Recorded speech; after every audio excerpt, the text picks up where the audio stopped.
Welcome to another video from Dr. Lock. We're in a school hall and I don't miss having to sit in here once a week. This wasn't my school, but this is what it looks like in Australia. This is what a big school hall. So once a week they'll have their presentations. There'll be kids all the way through here and they'll sit in here for about an hour and a half. It was one of my least favourite bits of being in high school. But anyway, projector, all the rest. What we're doing today is we're just going to swap a few knobs. And look, we've got a little bench to put our toolbox on. Perfect. Spent a lot of years sitting on one of those things, as we all did. Alright, so what do we have here? We have a passage lock, and of course kids are getting in here, so it's got to be swapped out. We have another entrance lock, damage on that one too, tie bolt, need to be swapped out. And here we can do our little performance, da-da-da-da, and nobody's here. Yeah, I wouldn't have enjoyed having to speak in front of everyone, but yeah, that's what we all go through. Alright, so under 10 minutes, let's swap them out.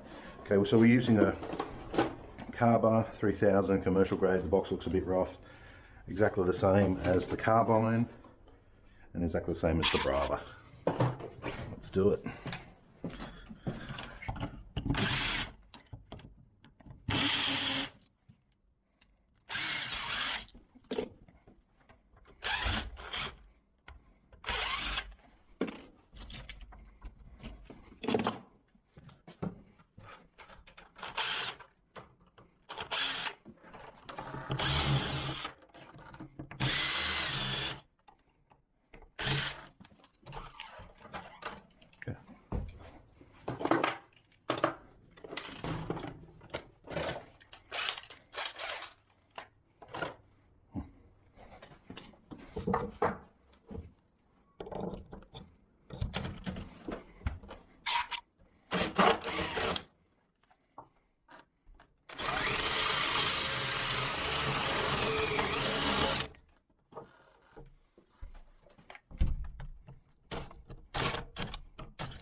Okay, so that's 2 knob sets fitted in under 10 minutes. Basically a standard entrance lock. You push the button and you do that. The only thing I'm going to do now is rehand the key because the key's upside down, and we're good to go. This door has a lot of gap in the door, so I've put an extra strike plate to bring it over. I might even have to pack it out a little bit more. Unfortunately, that is way too big a gap. Okay, so same carbine and carber, same fire rated lock, so that should be good. Okay, thanks for watching.